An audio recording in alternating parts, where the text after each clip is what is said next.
Alors le thème de la conférence est un thème, un grand défi. Je me suis mis face à des questionnements aussi très importants. Je n'ai pas la prétention de pouvoir répondre à ces questions tellement longues et tellement complexes, et qui, le discernement, c'est une thématique et qui remonte, qu'on trouve dans toutes les traditions spirituelles. Donc je n'ai pas la prétention, 1h30 ou 2 heures, de résoudre ou de répondre à ces questions, apporter peut-être depuis mon expérience, depuis notre expérience au Pérou, Santa Kiwasi, avec les médecines traditionnelles amazoniennes, quelques lumières, quelques éclairages, et j'espère que ça vous servira.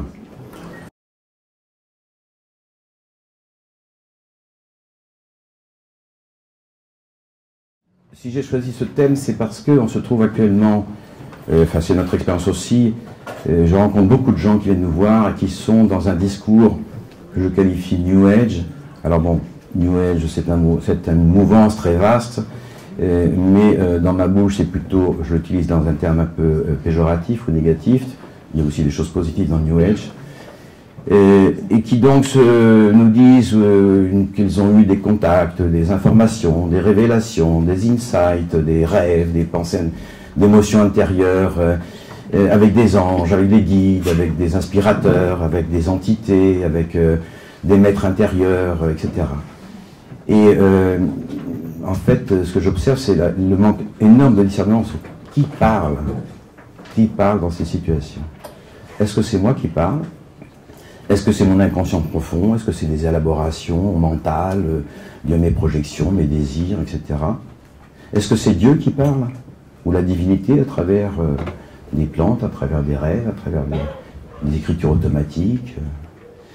Ou est-ce que ce sont des esprits, des entités spirituelles? Et quelles sont ces entités spirituelles? Et comment reconnaît-on si elles sont amies, alliées ou ennemies, adversaires, éventuellement dangereuses?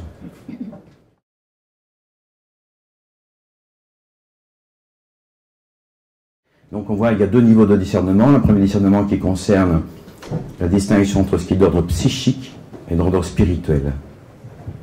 Qu'est-ce qui est d'ordre psychique, qu'est-ce qui est d'ordre spirituel? Ce sont 2 instances ou 2 niveaux différents qui sont souvent confondus, mélangés, et qui entraînent de nombreuses confusions, et à mon avis, dans un certain nombre de pathologies mentales, enfin qualifiées comme pathologies mentales, il s'agit davantage de problèmes spirituels que de problèmes psychothérapeutiques ou psychopathologiques de manière générale. Et puis un deuxième discernement, une fois qu'on a considéré que ce n'est pas mon intériorité qui parle d'une façon ou d'une autre, mes profondeurs, dans l'inconscient, mais que c'est quelque chose d'autre. Quel est cet autre? Donc c'est le discernement spirituel. Quelle est la voix qui parle et qui s'adresse à moi? Qu'est-ce qui est vrai ou faux? Qu'est-ce qui est juste ou pas? Et puis dans ce discernement, peut-être parfois, il s'agit de savoir qu'est-ce qui est bon et qu'est-ce qui est meilleur encore.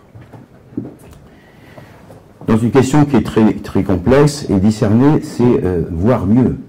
Donc il nous faut des lumières pour voir. Dans l'obscurité, on ne voit pas bien. J'espère modestement vous apporter quelques-unes de mes lumières, en espérant que ce ne soit pas de fausses lumières.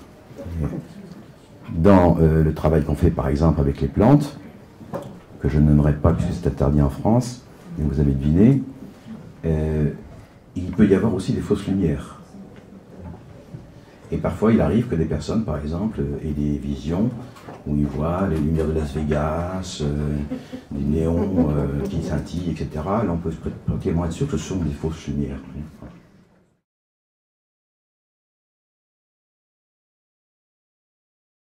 Alors, je ne vais pas parler de discernement spirituel dans le sens traditionnel, c'est-à-dire de ce que ferait un directeur spirituel avec un élève, un disciple, mais essayer de me focaliser justement sur cette question du New Age, qui est déjà en elle-même assez consistante. Et parce qu'on est actuellement dans un mouvement généralisé de quête individuelle et collective pour avoir des réponses d'ordre spirituel. Il y a beaucoup de révélations, dit-on, de type paranormal, et c'est plutôt sur ce sujet-là, sur ce chapitre-là, que je vais un peu m'étendre. Alors, le New Age, pour le qualifier très rapidement, alors dans tout ce que je vais dire aujourd'hui, je m'excuse déjà d'avance, parce que c'est un thème qui est tellement vaste que je serai obligé d'être un peu simple, au risque d'être simpliste parfois, j'espère ne blesser personne, en utilisant parfois certains raccourcis. Pour le New Age en général, les esprits mauvais, ça n'existe pas. Bon, on concède éventuellement que dans le bas astral, il pourrait y avoir quelques petites bébêtes qui se promènent, mais bon, nous, on n'est pas dans le bas astral, nous sommes au-dessus, n'est-ce pas? Et donc, nous ne sommes pas très concernés par toutes ces petites choses qui se promènent, qu'on va très vite dépasser. Et la tendance New Age, de manière générale, est de se référer, quand il y a des informations qui viennent de ce monde autre, non, à des maîtres ascensionnés, par exemple, à des guides spirituels, à des êtres réalisés, à des anges de lumière. On voit même maintenant des exorcistes New Age. Pas des prêtres exorcistes, mais des personnes qui se déclarent exorcistes. Et dans tout cela, on trouve une structure du New Age qui est extrêmement autoréférentielle. C'est-à-dire, je suis ma propre référence, c'est ce que je perçois, c'est ce que je sens, c'est ce que je crois, qui prévaut sur une éventuelle loi, une éventuelle vérité objective, absolue. Et donc, c'est un jugement qui est fait à partir du sensible. Et le sensible fournit des critères qui sont ambigus, et ça, c'est très connu depuis très longtemps. Par exemple, je vais citer Grégoire de Nice, qui est un théologien mystique du IVe siècle, qui était considéré comme un père de l'Église, qui dit à propos de la Genèse, « L'homme s'est détourné de l'absolu et ne juge plus que d'après le sensible qui fournit des critères ambigus. » Ça, c'était déjà au IVe siècle. Ève vit que le fruit était bon à manger et séduisant à voir. Ce qui est vrai. Il était bon à manger et séduisant à voir, ce n'est pas faux. Mais elle en conclut abusivement qu'il était désirable pour acquérir le discernement. Donc, l'aspect sensible conduit à des conclusions abusives sur la question de la justesse. Est-ce que c'est bon ou est-ce que c'est vrai? Est-ce que c'est faux? Est-ce que c'est utile? Est-ce que c'est sain?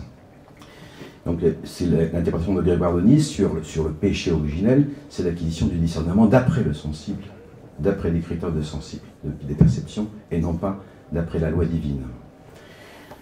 Et ça, c'est une question qui traverse tout notre Occident, on va dire, et qui est en grande partie, me semble, due à la désacralisation du monde occidental, désacralisation qui commence avec la rhétorique médiévale, où on va discuter de la théologie déjà dans l'université et hors de l'Église, ou du monde de la foi, des chrétiens, et puis qui va s'accentuer en particulier au XVIIe siècle avec Descartes. Et je veux citer à ce propos ce philosophe et romancier iranien, Darius Shayegan, qui a écrit un ouvrage très intéressant qui s'appelle « La lumière vient de l'Occident », je vous conseille de lire.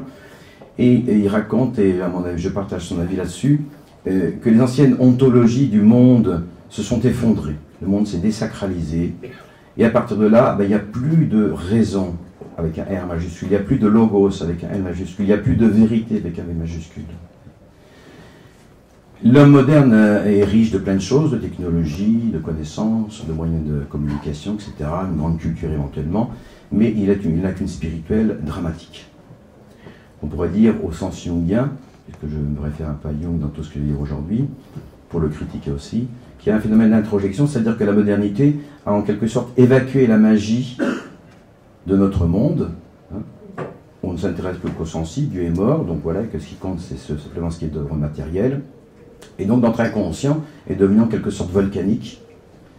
Il nous oblige à faire des projections, de nouvelles projections, et qui tendent à réenchanter le monde.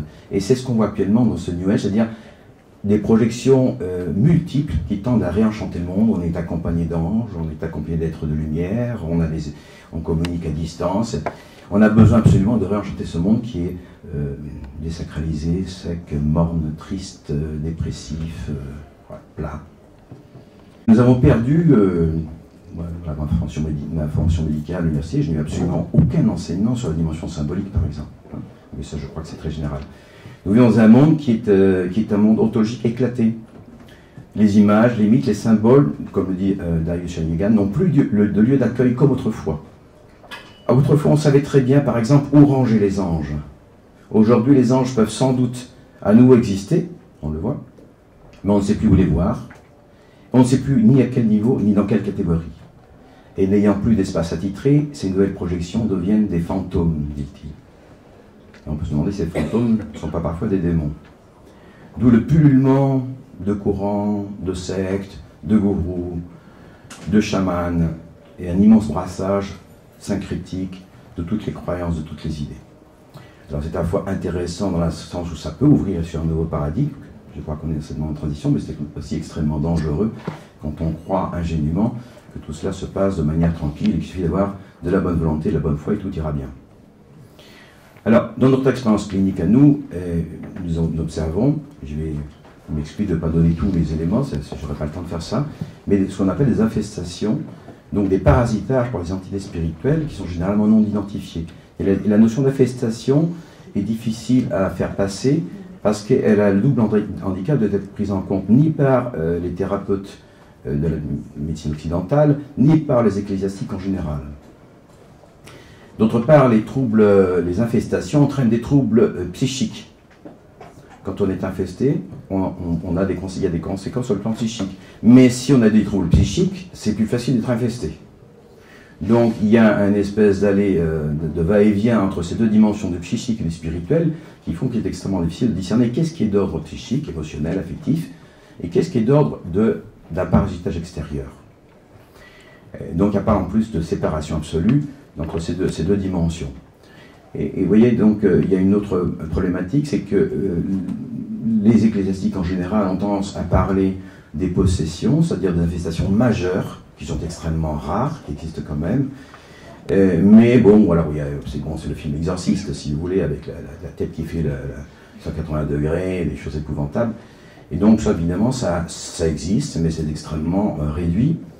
Par contre, les infestations sont extrêmement fréquentes, avec des degrés de petite infestation mineure jusqu'à la possession. Donc il y a toute une graduation des infestations, et d'une manière générale, les ecclésiastiques, les religieux, je parle surtout de la tradition chrétienne, ont du mal à apprécier, étant donc, puisqu'il n'y a pas d'infestation majeure de possession détectable, donc il n'y a rien. Ça, c'est un problème pour pouvoir parler de ces thèmes-là, c'est de considérer qu'en fait, c'est extrêmement fréquent. Je considère que dans les groupes que nous voyons, 25%, 30% au moins des personnes qui viennent ont des infestations. Minimum. Parfois, il y en a plus. Il y a également des fausses infestations, et ça c'est certain. Donc des formes hystériques, où les gens vont se dire possédés ou se dire infestés parce que ça répond à une nécessité pour guérir ou pour faire face à des blessures émotionnelles. Et nous avons récemment un patient qui est venu, qui a été voir des prêtres exorcistes, qui l'ont dit qu'il est infesté jusqu'à la moelle, elle prie beaucoup, qui a été voir des psychiatres qui ont dit t'es psychotique, on prend beaucoup de médicaments, des médications, et donc ça fait 14 ans, à l'âge de 32 ans, il a 14 ans de possession, et il parle d'une infestation, d'un esprit qui possède et qui parle à travers lui, etc. Bon, en fait, si vous voulez, dans l'examen clinique, en 3 minutes, on a vu que c'était, enfin, j'ai pu voir qu'il n'y avait aucune infestation, aucune possession. Il y avait par contre une blessure très profonde. Eh bien, c'était détecté ni par les prêtres exorcistes, ni par les psychiatres. Et en plus, donc, en laissant cette personne sans réponse. Donc, il faut aussi faire attention, comme disait le père Shenso, qui était un exorciste, il y a deux extrêmes à ne pas à écarter, de voir des démons partout ou en voir nulle part. Et puis, la situation est encore plus complexe quand on pense qu'il peut y avoir certaines possessions par d'autres personnes. On peut être possédé par une personne ou sous l'emprise d'une personne. Aussi bien un empiètement psychologique avec une personne qui est vivante, on connaît ça très classiquement entre mère et enfant par exemple, mais aussi par l'esprit de défunt. Alors je vous renvoie sur tout ce qui s'appelle maintenant le Spirit Release, donc un groupe qui se consacre à ça. Je ne vais pas rentrer dans ces détails-là, mais enfin, ça fait encore un élément de plus à prendre en considération. Donc la question de discernement sur les esprits, oui, est extrêmement complexe.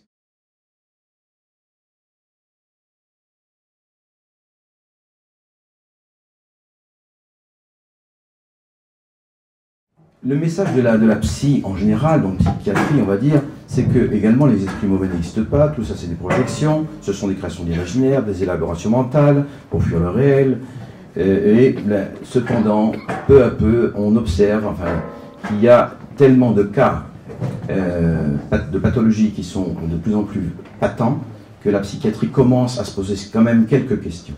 Je vous signale par exemple dans la grille nosographique du DSM-4 qui classe un peu ces systèmes de classement des symptomatologies en psychiatrie, il y a maintenant des symptômes spirituels. Alors, De nombreuses pathologies dites que je considère moi comme spirituelles, manifestations, ont des étiquettes diagnostiques de pathologie mentale, toutes prêtes, donc on peut très facilement, bon, si vous entendez des voix, pratiquement vous êtes considéré comme psychotique ou vous êtes dissocié, et vous êtes, voilà, c'est terminé.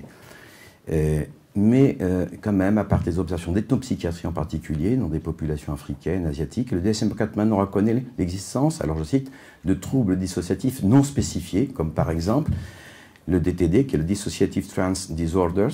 C'est une substitution, je cite, de l'identité personnelle du sujet par une nouvelle identité. Celle-ci étant attribuée à l'influence d'un esprit, d'une entité divine, d'un ancêtre défunt, souvent associé à des épisodes d'amnésie. Ça, c'est ce que dit la psychiatrie officielle aujourd'hui. Donc vous voyez quand même qu'il y a une ouverture, il y a tellement de cas qui échappent, disons, aux solutions thérapeutiques et qui sont de plus en plus patents que maintenant, alors c'est pas ça passe pour l'instant par l'ethnopsychiatrie, comme vous êtes francophone ou français, vous n'êtes pas considéré comme sujet à être pris par ces choses-là, puisque nous sommes dans un monde rationnel. La France a pu échapper finalement au démon, c'est une chance. Toujours est-il que, bon, vous allez voir donc que le psychiatre, vous terminerez probablement avec des antipsychotiques, avec de nombreux effets secondaires, et puis sans possibilité d'envisager une libération. Dès qu'on va enlever les antipsychotiques, etc., les voies vont recommencer, ça va repartir. C'est simplement une camisole chimique ou éventuellement donc des... Alors, dans les troubles dits dissociatifs, vous voyez, où il y a deux en quelque sorte, ou plus éventuellement, on peut toujours se poser la question, quel est l'autre ? Est-ce qu'il n'y a pas un autre qui est présent? Donc dans les TOC, les paranoïas, et tout ce qui est d'ordre psychotique, on peut toujours se poser la question, est-ce qu'il n'y a pas quelqu'un d'autre? Est-ce qu'il n'y a pas deux, réellement? Et pas simplement qu'une personne qui serait divisée en deux, mais il y a deux. Il y a peut-être un passager clandestin. Et ça, on peut le démontrer aussi à partir de la thérapie, c'est-à-dire qu'on peut éventuellement réussir à libérer certaines personnes, le passager clandestin est débarqué, et la personne retrouve son intégrité. Alors c'est un processus, c'est long, ça demande aussi un travail de psychothérapie, ce n'est pas simplement un petit parasite qu'on enlève. Tout ça s'inscrit dans un complexe psychologique important. Donc le message psy, vous voyez, est en général quand même assez suspicieux sur toute cette histoire, malgré quand même une petite ouverture du côté de l'ethnopsychiatrie. Le message du religieux en général, bien qu'il soit absolument contradictoire avec les évangiles quand il s'agit du christianisme, et même du magistère de l'Église, qui est assez surprenant quand même, mais on peut dire que la plupart des prêtres ne croient pas dans l'existence d'entités maléfiques ou démons. Le mal est un mal psychique, un mal social, un mal... il y a quand même quelques-uns qui y croient, mais la plupart n'y croient pas, et même des prêtres exorcistes, et ils renvoient psy. Donc il m'est arrivé de rencontrer le prêtre exorciste d'une capitale européenne, dont je ne vais pas nommer, qui était très content de nous dire qu'en 5 ans, il n'avait fait aucun exorcisme, parce que tout ça, c'était psy, quoi. Donc ça, c'est assez dramatique. Et dans la médecine conventionnelle, on va dire allopathique, physique, les manifestations physiques, évidemment, ne sont jamais considérées comme étant d'origine spirituelle. Donc, on considère au mieux que ça peut être du psychosomatique, vous avez une ulcère d'estomac, vous avez de l'asthme, c'est parce que vous êtes un peu troublé sur le plan psychique, mais qu'il y ait une infestation spirituelle qui puisse avoir des conséquences physiques, avec des syndromes donc vraiment physiques, c'est pratiquement écarté. Je vous renvoie quand même, pour ceux qui sont chrétiens, aux évangiles, à l'épisode de la femme courbée, qui est depuis courbée pendant 18 ans, qui va se relever quand le Christ intervient et dit « c'est un esprit qui l'a possédé ». Et de même pour l'esprit muet qui rend une personne muette. Donc vous voyez qu'en gros, il y a quand même beaucoup de résistance, beaucoup de réticence, et que les prescriptions vont être soit la prière, prier, prier, prier, ce qui n'est pas mauvais, hein, je ne suis pas contre la prière, mais enfin, c'est peut-être pas suffisant, ou la médication. Donc, comment sortir de cette confusion de psychique et spirituel? Sur le versant spirituel, la non-identification, vous voyez, d'un parasitage par une entité toxique ou maléfique, par définition, empêche le sujet de s'en libérer, puisqu'on ne sait pas ce qui existe, on ne peut pas se défendre d'un problème ou d'un danger qu'on ignore. D'autre part, si ce mal est assumé comme constituant l'ombre de cette personne, c'est-à-dire qu'elle accepte que ça fait partie de moi, ça équivaut à une espèce d'autocondamnation du sujet par lui-même. Il est condamné à vivre et à accepter cette partie maléfique de lui-même. Ou alors, il va passer dans la transgression, il va dire, bon, puisque ça fait partie de moi, il abandonne sa conscience morale et toutes ses défenses, et il va du côté d'une transgression autorisée, au nom du relativisme, ce qui est très encouragé actuellement par la société actuelle. et donc libéré de toute culpabilité par rapport à cette malignité qui n'est pour lui pas exogène, qui fait partie de sa personnalité. Et puisque c'est irrémissible, eh bien voilà, il faut vivre avec, et on va en profiter pour s'exprimer à ce niveau-là. Donc vous voyez, c'est extrêmement dangereux, puisque cette façon de voir supprime toute loi morale et met dans l'indistinction du bien et du mal. Donc ce discernement est fondamental. Et la clinique démontre à l'envi que le refoulement de la conscience morale va avoir des répercussions, c'est-à-dire qu'il va y avoir un redoublement de l'agressivité de la violence chez cette personne-là, avec des tendances autodestructrices qu'on trouve dans les toxicomanies, dans la boulimie, anorexie, dans des pulsions suicidaires, et puis aussi dans des maladies, par exemple, comme les maladies auto-immunes. Donc il est fort important de passer dans cet éclairage. Et si vous me permettez, je voudrais montrer, enfin, je vais essayer de ne pas être trop long, j'ai tendance à déborder toujours mon horaire, comment le New Age, ce grand courant, cette grande mouvance indistincte et polymorphe du New Age, c'est quand même alimenté à la source de toute cette présence d'esprit qui aurait inspiré ces nouvelles thérapies, ces nouvelles médecines. Et nous sommes baignés là-dedans. Alors, je suis allé à la conférence, une conférence sur la psychologie transpersonnelle à Prague en septembre dernier, et cette question a émergé. Donc, il y a tellement de cas, ça devient tellement patent que quand même maintenant, un certain nombre de personnes se posent la question, est-ce que vraiment il existe une substantialité de ces entités? Est-ce que c'est réel et pas simplement psychique? Alors, il y a eu des grands débats, et puis à la fin, la réponse était, finalement, peu importe si c'est réel ou pas, il suffit de prendre en considération les effets.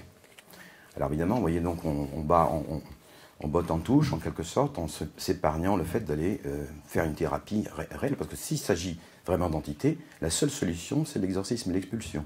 Il n'y a aucune négation possible. Il n'y a aucune incorporation possible de ces entités. Il n'y a aucune possibilité d'assimiler cette ombre-là. Ou alors, il faut devenir fou, dissocié, ou alors il faut devenir sorcier, possédé. Si on ne reconnaît pas l'ombre spirituelle, il y a deux alternatives, être sorcier, dire posséder d'une façon ou d'une autre, ou être fou, se dissocier.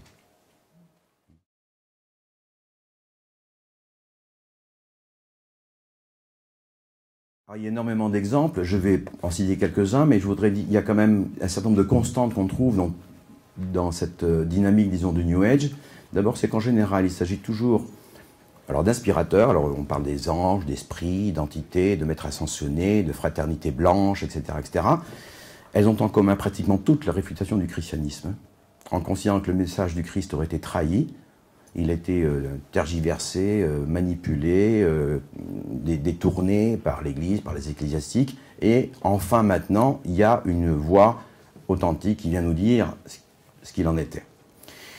Et la plupart de ces informateurs, ces inspirateurs, se positionnent comme faisant partie d'une hiérarchie occulte, non visible, qui viendrait maintenant pour sauver l'humanité et pour enfin nous révéler ce qui nous était caché jusqu'à présent. Donc il y a quand même une notion de hiérarchie, mais qui est occulte et qui évidemment vise à notre bien uniquement. On ne trouve pas de démon là-dedans.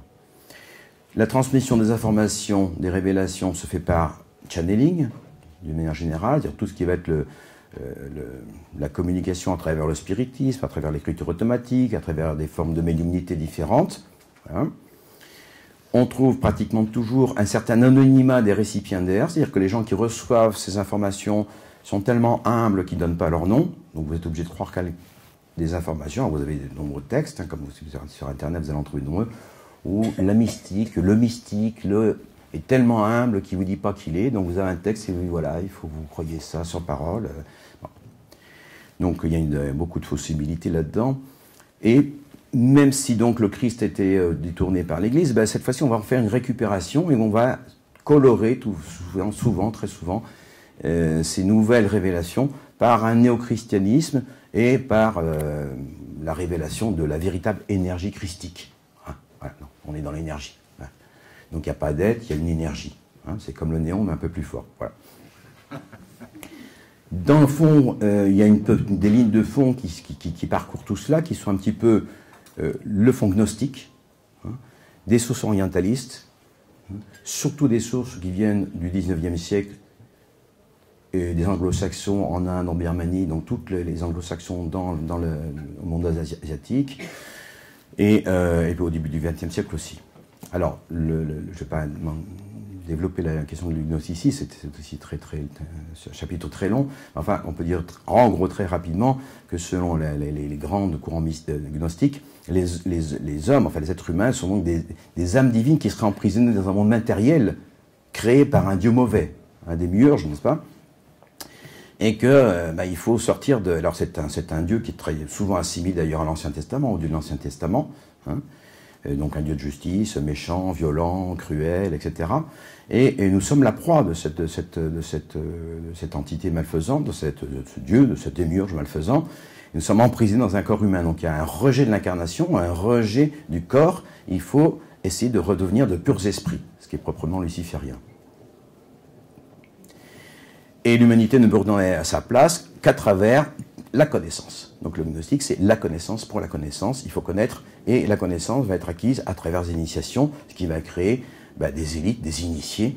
Et donc, vous voulez voir, tous ces groupes vont être hiérarchisés avec des groupes, des élites qui dirigent tout cela. Et à plus de connaissances, plus d'initiations, plus vous évoluez. Donc, la technologie, les sciences vont vous permettre de sortir de toutes ces superstitions et de toute cette fausse spiritualité pour redevenir des esprits purs.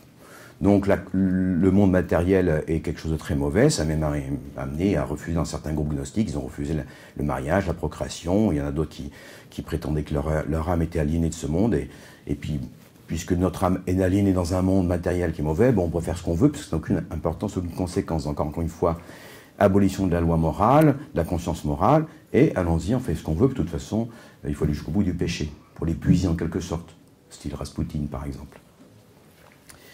Alors le New Age va s'alimenter en particulier dès le début du XIXe siècle par Allan Kardec, qui est donc un Français, un pédagogue français, qui est fondateur de la philosophie spirit, ou spiritisme, qui est très important au Brésil. Il y a plus de 6 millions de Brésiliens qui se déclarent spirit.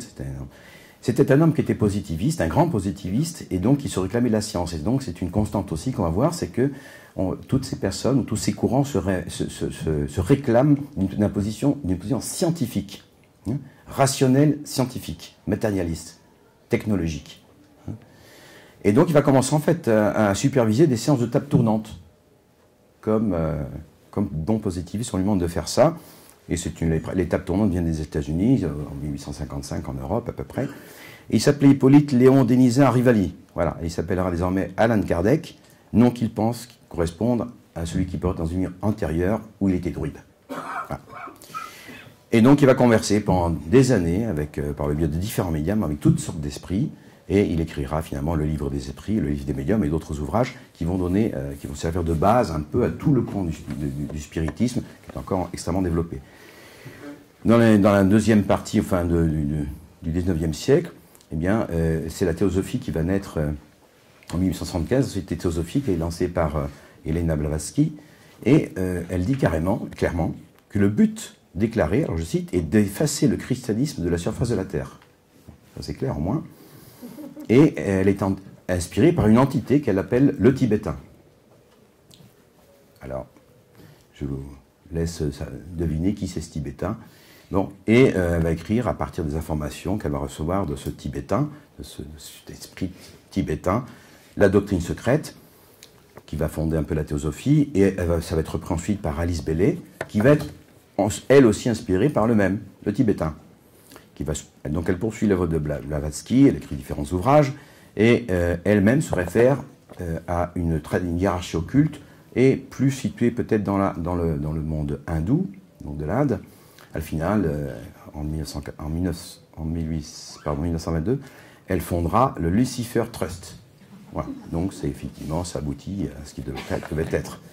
Alors ce qui est intéressant, c'est que René Guénon, que vous connaissez tous, je pense, qui est quand même un érudit franc-maçon, un ésotériste, un orientaliste, qui ne peut pas être suspecté de complaisance avec le christianisme, puisqu'il était donc pas du tout en faveur de la religion catholique, il même se convertira à l'islam à la fin de sa vie, mais c'était un érudit, et il dit dans son ouvrage sur la théosophie, je cite, Les théories de la théosophie se présentent faussement d'ailleurs, il n'y a pas que lui qui le dit, hein, je cite que Guénon, comme ayant une origine orientale, dans un faux orientalisme.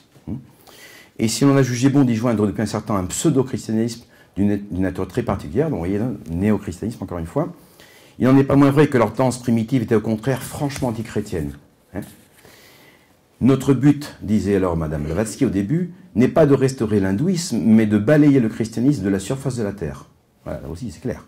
Hein. Alors il dit, les choses ont-elles changé? Madame Bessan, qui est la troisième qui va prendre la succession, écrit, elle aussi, qu'il faut avant tout combattre Rome et ses prêtres, lutter partout contre le christianisme et chasser Dieu des cieux. Dieu est mort, ciao, maintenant on peut y aller. Donc c'est le fameux démiurge, vous voyez, qui revient et qui nous emprisonne et duquel il faut se libérer. Alors la société théosophie a évolué ensuite et elle s'est donc colorée d'un néo-christianisme, mais alors il dit, je cite toujours René Guénon, il est possible que leur néo-christianisme ne soit qu'un masque, car lorsqu'on a affaire à de semblables milieux, il faut s'attendre à tout. Nous pensons que notre exposé montrera suffisamment combien on aurait tort de s'en rapporter la bonne foi des gens qui dirigent ou inspirent des mouvements comme celui dont il s'agit. Voilà. Donc, René Guénon met en cause vraiment de manière drastique et radicale les sources de la théosophie, en particulier c'est les sources orientalistes, c'est les sources pseudo-chrétiennes.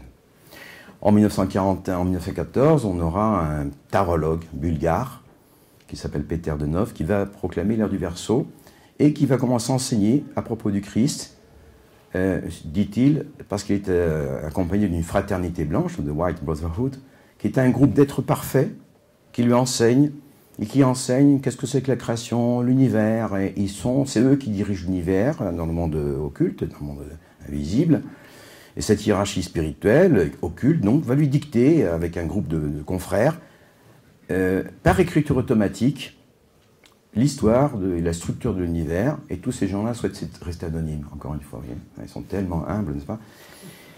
Et donc, c'est par channeling, donc, par cette communication, il fera un ouvrage en finalement de 2000 pages, qui s'appelle le livre d'Urantia, qui est le nom donné par ces esprits de notre planète. Voilà. Dans le New Age, encore, on trouve par exemple Jane Roberts, qui est une poète américaine, qui elle-même s'intitule Psychic and Medium, Spirit Medium, qui a écrit beaucoup d'ouvrages. C'est une des plus lues en anglais, des ouvrages dits inspirés. Elle a eu pendant 20 ans un contact avec une entité invisible appelée Seth, S-E-T-H. Bon. Qui va l'informer de la réalité pluridimensionnelle de notre existence. Et elle reçoit, initialement, elle va commencer à recevoir ces messages à travers des sessions de Wicca. Wicca, vous savez, je ne sais pas comment on dit en français. Ouija. Bon. Vous avez entendu parler aussi du cours des miracles d'Hélène Kohn-Suckman, qui était professeure de psychologie médicale à l'Université de Columbia à New York. Elle va toute sa vie avoir des contacts. Elle va attendre d'être à la retraite pour publier ce cours des miracles qu'elle dit avoir été dicté par une voix intérieure qu'elle identifie comme Jésus. Bon, alors il faut la croire sur parole. Hein. Et elle demandera en fait que, comme écrivaine, enfin comme récipiendaire de ces messages, ce ne soit révélé qu'après sa mort. Donc toujours cette espèce de distanciation, c'est pas moi, ça vient d'ailleurs. Alors, j'ai eu l'occasion de recevoir des personnes qui disent « Oui, mais tu ne connais pas les lettres du Christ ?» Tu es chrétien, alors les lettres du Christ, ça devrait t'intéresser. Alors j'ai regardé effectivement les lettres du Christ. Alors c'est une mystique de 40 ans, ça s'était reçu en 2001, vous voyez, on est plus proche de 40 ans. Alors elle dit, qui a fait une préparation christique, bon, je ne sais pas ce que ça veut dire, purification, et elle a reçu la dictée de 9 lettres. Alors elle reste anonyme. Hein. Et en gros, tous ces écrits, enfin tout ce que soi-disant le Christ le transmet, est une réfutation du dogme religieux et des écritures bibliques. Hein. Alors, et donc Jésus dit à travers elle, dit soi-disant, mes lettres vous diront exactement ce que je voulais dire, en réalité, spirituellement et scientifiquement. Encore une fois, vous voyez, c'est scientifique. Hein. Lorsque j'enseigne sur Terre, autrement dit, j'enseigne sur Terre, on n'a rien compris, on a tout transformé, enfin je vais vous dire. Alors dis-moi le Christ, je descends du royaume des cieux, suprême, des règnes éternels de l'être. Je viens vous parler directement par le moyen de mes lettres. Ces lettres sont un cours magistral, destiné à ceux qui sont prêts et désireux d'emprunter le même sentier spirituel que j'ai parcouru lorsque j'étais sur Terre. Elles décrivent la véritable voie christique, ça y est, on est dedans, qui conduit tous les hommes au glorieux état d'être que j'appelais le royaume des cieux. Et on va retrouver ça constamment, hein, comme Jésus, comme prototype, en fait, du super yogi qui a réussi à dépasser la mort, et il s'agit de réapprendre à devenir nous-mêmes des espèces de grands yogis. Alors vous avez un document qui s'appelle le manuscrit Galba, que quelqu'un m'a envoyé. Alors j'ai trouvé ça intéressant. C'est un document qui aurait été découvert par hasard en Palestine. C'est un parchemin dans un rouleau, enfin dans une espèce de tube. Bon, et c'est un enfant romain qui aurait assisté, qui aurait été dans la rue, abandonné, qui se trouve près de Jésus, il va accompagner Jésus, et puis finalement, Jésus va l'accueillir. C'est très sympathique, quand on lit, c'est très beau, on a presque les larmes aux yeux. Et puis à un moment donné, il assiste à la résurrection de Jésus. À moi, on ne savait pas, mais il y avait quelqu'un là, et c'était lui. Et donc il va décrire la résurrection de Jésus. Alors on voit les phases, hein, et en fait, pour le résumer, Jésus est un grand yogi, et donc peu à peu, il va récupérer, il va sortir de cet état de pseudo-mort ou de mort, il dépasse la mort, et donc nous serions donc tous invités à devenir alors de nouveaux Christ, des grands yogis. Alors, par exemple, dans le commentaire, dans l'introduction de cet ouvrage, qui est fait par une personne qui s'appelle Marc de Saint-Hilaire, je trouve très intéressant, il dit, quand il parle du monde spirituel, il parle des entités. Il y a des entités maléfiques. Alors, qu'est-ce que c'est que ces entités? Alors, il dit, ces entités sont des éléments. Elles ne sont pas des êtres. C'est des éléments. Des éléments obscurs, discordants, ténébreux, de l'astral humain. C'est encore nous, ça vient de nous. Qui circulent dans l'énergie du monde. On est encore dans l'énergie. Générés de l'intérieur des êtres humains, vous voyez? Encore une fois. Donc, ce ne sont pas des entités créées, ce ne sont pas des créatures. Générées à l'intérieur de l'être humain par la discorde agissant dans les pensées, les sentiments, les désirs, les émotions, les paroles et les actes. Paul de Tarse, Saint Paul, entre autres, a beaucoup parlé de ces créations, pas de ces créatures. Ces créations discordantes du moi mortel. Donc on est dans le psy, vous voyez, soi-disant. Et c'est une négation de la réalité de ces entités. Je ne vais pas développer encore beaucoup, mais on ne peut pas ne pas citer Carlos Castaneda, quand même, qui était enseigné soi-disant par un homme de connaissance yaqui du nom de Don Juan Matus. Personne n'a jamais vu Don Juan Matus. Ouais. Il s'est dissous dans le 5e sceau. Hein.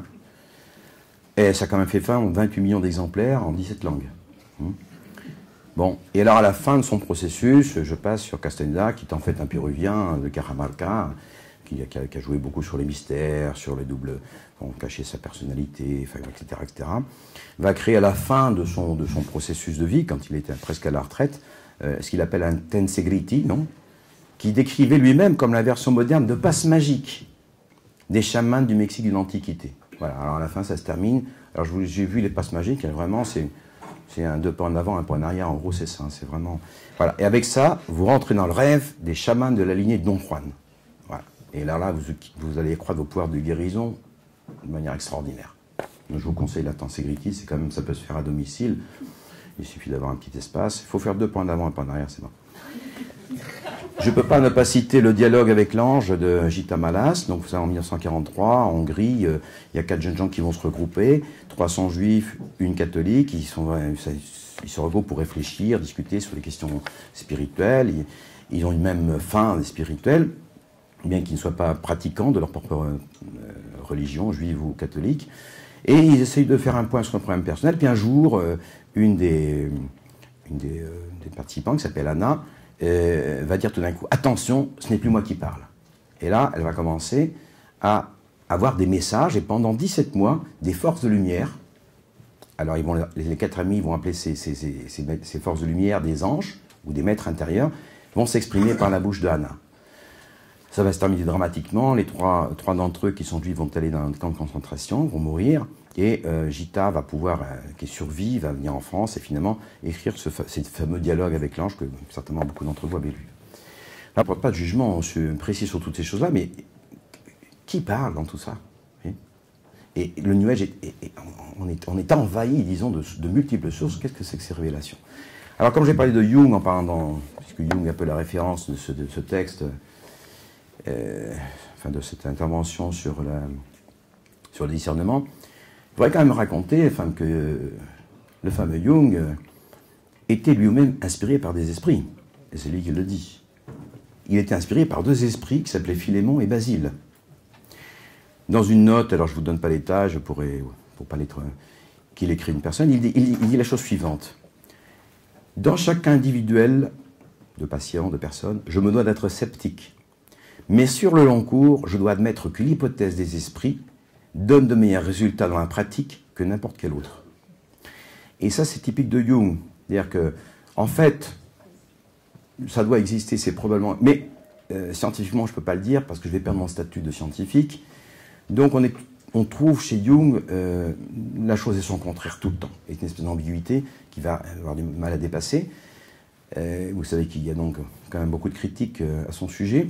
Et donc la famille, les héritiers, ont publié il n'y a pas très longtemps, il y a quelques années, le livre rouge, hein, où il raconte enfin, un peu tous ces processus intérieurs, avec des très belles peintures d'ailleurs, des textes très intéressants. Et entre autres choses, donc ces entretiens avec les esprits, à partir de l'imagination active, qui était un peu sa technique. Et il rapporte ce passage, donc c'est lui qui parle, où des esprits, ces esprits qui lui parlent, Philémon et Basile, lui demandent, à lui, Jung, qu'ils le reconnaissent, qu'ils les reconnaissent comme des esprits à part entière. Alors voilà ce qu'ils disent. Libre à toi de nous qualifier de symboles, avec le même droit que tu peux aussi qualifier tes semblables de symboles, si tu en as envie. Mais nous sommes exactement aussi réels que tes semblables. Tu n'affirmes rien et ne résous rien en nous qualifiant de symboles. Alors Jung a un moment de recul, puis dit tu me plonges dans une confusion effroyable, vous prétendez être réel.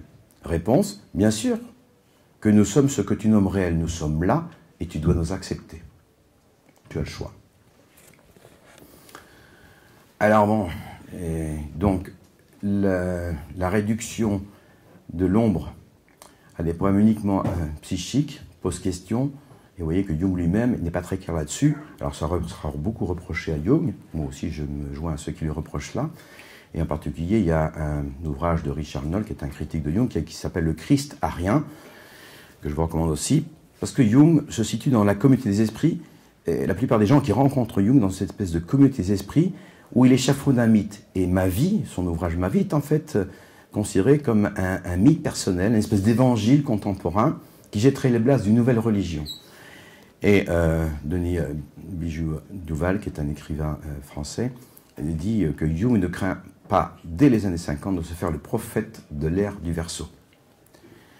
Et Jung va maintenir cette ambiguïté tout le temps, et ce qui va lui permettre d'être un peu un phare de la mouvance du New Age, et de se retrouver même comme une référence dans les rites maçonniques, par exemple.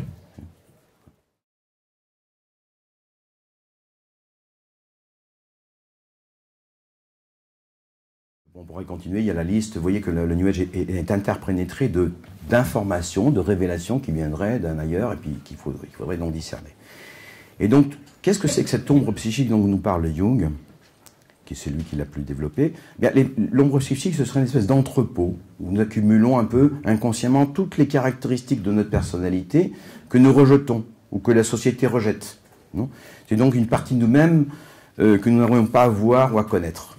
Alors, l'ego serait notre partie extérieure, l'image que nous souhaitons donner de nous-mêmes, ce que nous sommes, ce que nous connaissons de façon consciente. Et cette personne, qui est donc le masque, occulte en fait une partie de notre être véritable, qui contient l'ombre, cette partie que nous rejetons. L'ego serait donc la figure du bien, en gros, et l'ombre celle du mal.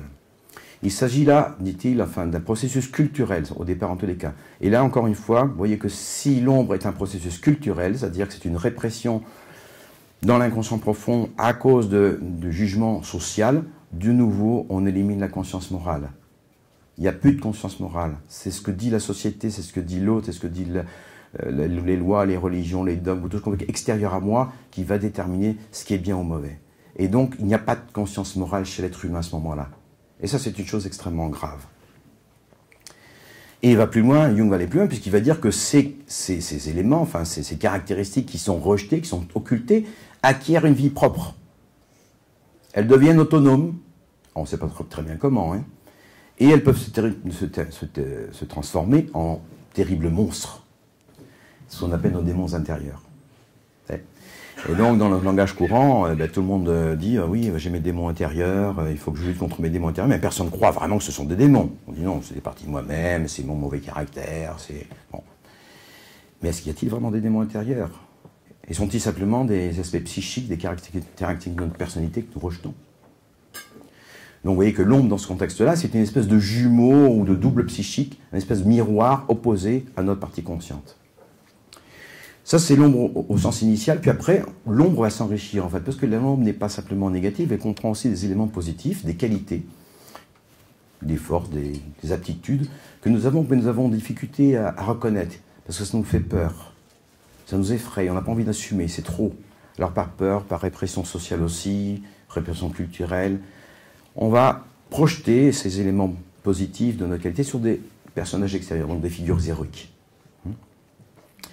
Il est même, et je crois tout à fait dans l'observation clinique, il est plus facile de sortir le linge sale que l'or intérieur. On est assez prêt à voir qu'on a des défauts, des choses qui ne sont pas réglées. Mais voir notre force intérieure, voir notre richesse intérieure, ça nous fait plus peur. Et on a davantage peur de voir le divin que de voir les démons. Quand nous sommes face à quelqu'un d'autre, nous avons donc cette personne, son ego, mais nous avons son ombre qu'elle a. Et qu'est-ce qu'on peut faire avec l'ombre de l'autre? Eh ben, on peut la dévier, l'esquiver, ou on peut la charger consciemment. Ben, il faut aimer son ennemi, c'est ce que dit le Christ. Ou on peut essayer de la projeter. Et on peut faire ça aussi avec notre ombre personnelle. Si l'ombre n'est pas assumée, si elle n'est pas assimilée, l'ombre psychique, elle va se projeter sur l'extérieur. Par exemple, la brebis galeuse dans une famille qui va prendre un peu, qui va charger tous les aspects négatifs de la famille. Donc on croit échapper à nos propres démons en satanisant l'autre. Inversement, dans l'état amoureux, par exemple, la partie lumineuse, dorée, divine, on pourrait dire, de l'autre, de nous-mêmes, est projetée sur cette personne. Et donc on demande à notre partenaire d'être la divine femme, d'être... voilà, c'est absolument insupportable. Donc la projection, l'effet de projection, aussi bien dans la partie négative, sataniser l'autre, ou dans la partie positive, entre guillemets, de le diviniser, charge l'être humain de caractéristiques surhumaines qui sont impossibles à porter et impossibles à supporter. Donc, si on ne sort pas de l'état amoureux dans un couple, ça risque d'aller mal, puisqu'on va faire... ce sont deux dieux ou deux démons qui vont finir par se combattre. Tant que ça reste au niveau psychique, que ces énergies-là, cette force, cette puissance, ne sont pas transposées, ne trouvent pas une transposition dans la dimension spirituelle, la dimension qui fait sens et qui nous dépasse, eh bien, on se trouve prisonnier, sous l'emprise de ces puissances-là.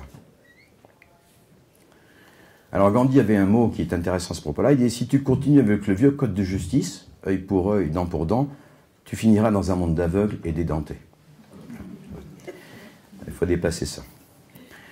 Alors, cette confusion, on la retrouve partout. Par exemple, l'individu doit évoluer, idéalement, si on veut, de la plénitude inconsciente de l'enfant à une espèce de plénitude consciente d'un vieux sage. Voilà. Ça, c'est le processus de différenciation, le processus d'individuation jungienne, avec une première partie de la vie, c'est l'étape de différenciation, de séparation, on va dire, de séparation de la mère, séparation de l'unifamilial, séparation, etc. Donc de progressive différenciation. Puis ensuite, la deuxième partie de la vie, de réunification, se retrouver, se rejoindre. Mais si on confond ces deux choses, on va confondre ce processus de psychique de maturation avec ce qu'on trouve dans la tradition chrétienne, comme par exemple, qui est le passage de l'Éden à la Jérusalem céleste. Et alors à ce moment-là, du jardin à la ville, on va passer simplement du féminin au masculin, sans découvrir la féminité et la masculinité du divin. Et donc le schéma jungien pêche, à mon avis, et on trouve ça très souvent, par une espèce d'équivalence qui est faite entre le soi et la divinité. Dieu, c'est nous en quelque part, qui est interne de nous. Et ça va se manifester, ça va perturber énormément tout le champ de la psychothérapie. C'est-à-dire que, par exemple, on va considérer qu'il faut exprimer cette ombre-là dans des expériences symboliques ou rituelles pour compenser, vous voyez, alors cette ombre-là, au lieu de la projeter sur l'autre, on va l'élaborer dans des rituels. Alors on fait des rituels, des cérémonies, alors on lit par exemple chez certains disciples de Jung, par exemple, alors la messe, par exemple, la messe catholique, c'est un sacrifice, il y a la sacrifice, il y a la mort, ou alors il y a des rituels d'assassinat rituels, alors je vous renvoie à la psychomagie de Jodorowsky, d'abstinence, et tout ça permet d'exprimer cette ombre sans qu'elle nous atteigne, vous voyez. Donc on va élaborer, inventer, il n'est pas important d'y croire. Pourquoi il n'est pas important d'y croire? Parce que l'inconscient ne distingue pas un acte réel d'un acte symbolique. Donc peu importe que vous y croyez ou non. Donc on invite les gens à faire des rituels en considérant simplement une façon d'équilibrer cette ombre et notre ego. Et on va trouver ça par exemple chez Jodorowsky il appelle ça la psychomagie. Il a tout à fait raison de l'appeler la psychomagie parce que c'est de la magie. Dans la magie, il va y avoir une utilisation des forces et des lois réelles pour obtenir un effet en forçant la nature. Ce qui est tout à fait différent de la foi, qui est de l'ordre de la prière et de la supplication. Donc il n'y a pas de manipulation. Alors on peut voir par exemple aussi, il y a des certain nombre d'écrivains qui décrivent par exemple les attaques démoniaques de saint Antoine comme une compensation de ses abstinences sexuelles. Il était frustré, donc il arrivait à tout ça. Donc, tout ce qui va être de l'ordre du combat spirituel va être transformé tout le temps dans une problématique intérieure d'ordre psychique. Et on se retrouve donc dans cette dualité qu'on retrouve donc dans le courant gnostique. Hein, tout est censé fonctionner en paire d'opposés, chaud-froid, haut-bas, intérieur, extérieur.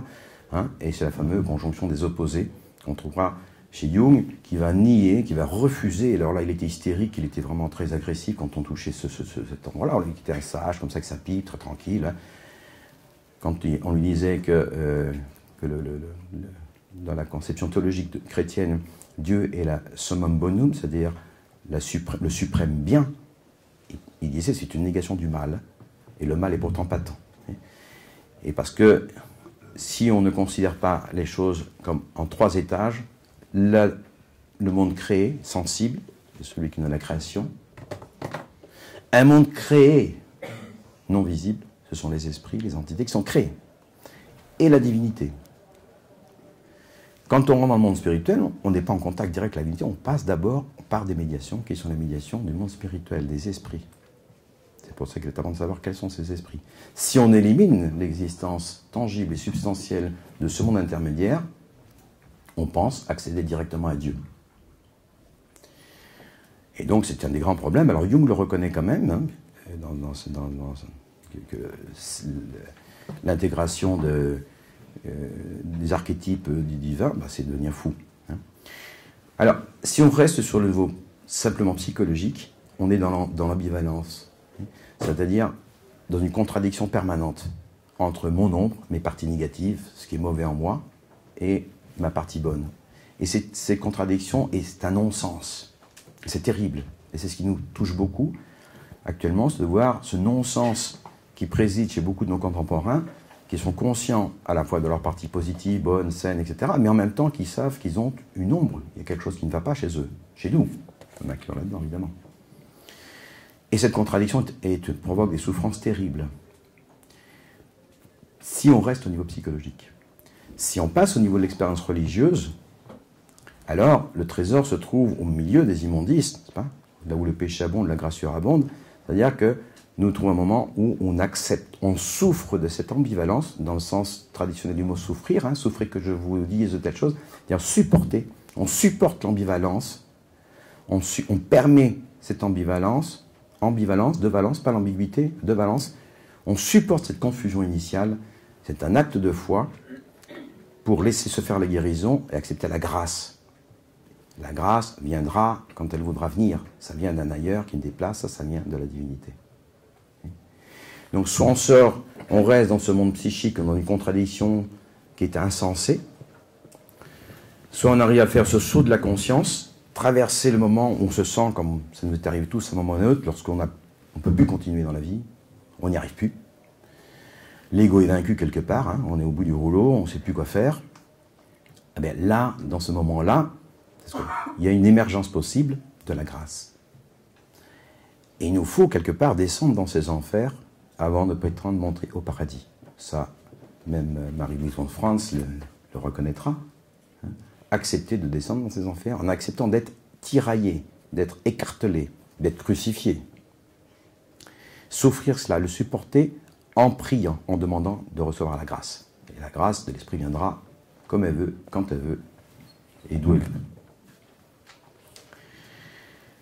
Et donc, vous voyez l'importance de distinguer le niveau psychique du niveau spirituel et de distinguer qu'est-ce que c'est que ce prototype que représente le Christ, qui est utilisé par le New Age, mais dans la forme d'un espèce de grand yogi, c'est un rédempteur, mais chacun serait son auto-rédempteur.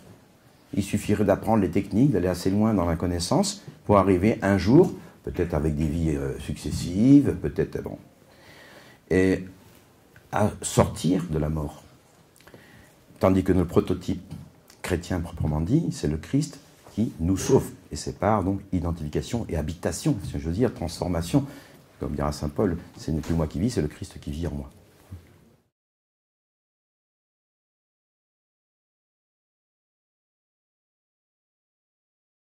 Alors je pense que le chamanisme ou les médecines, j'aime pas tellement ce mot-là, disons les médecines traditionnelles amazoniennes sont intéressantes parce que face à cet inconscient personnel, celui des profondeurs intérieures, que Jung et la psychothérapie décrit de manière générale, donc surgissent des informations qui sont liées à notre histoire personnelle, au nôtre transgénérationnel, tout ça c'est du subjectif, ça vient de notre intériorité. Chez les Indiens, il existe un monde autre, un monde extérieur, qui est transcendant, qui est celui des esprits, des formes du monde, des entités, vient d'en haut, qui est autonome par rapport au sujet, qui est objectif.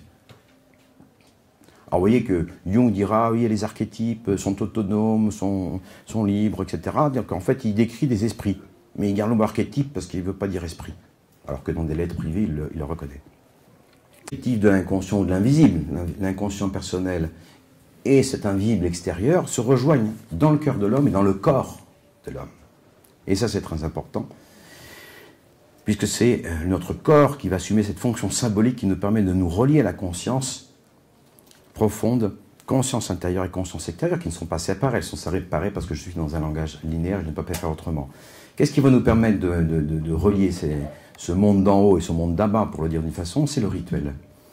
Donc le rituel est un langage moyen, un langage symbolique qui permet de relier ces deux dimensions sans les confondre, mais au contraire en différenciant. C'est-à-dire, la folie, vous voyez, ça consisterait en une confusion où les archétypes du monde autre, transcendant, seraient appropriés par l'ego. Je m'approprie ces puissances-là en croyant que ça fait partie de moi. Je les assume comme miennes. Et à ce moment-là, dans ce cas-là, soit on est possédé par ces entités, c'est-à-dire qu'on devient un sorcier, soit on se dissocie, on devient fou.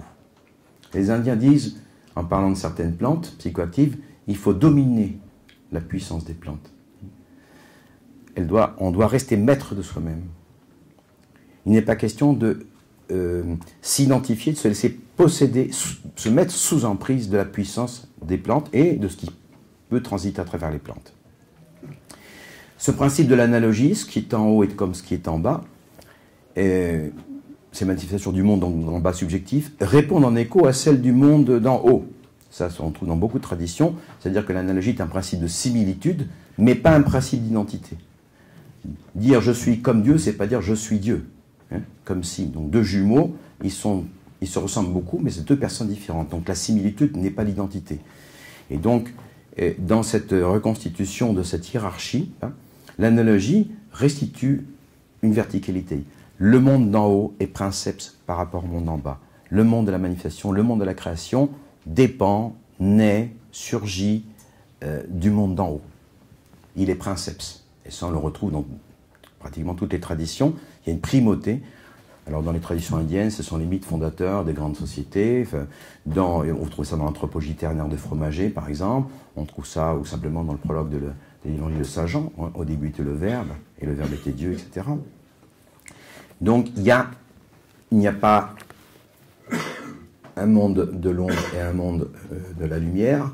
Il y a un monde de la lumière, qui est créateur et fondateur.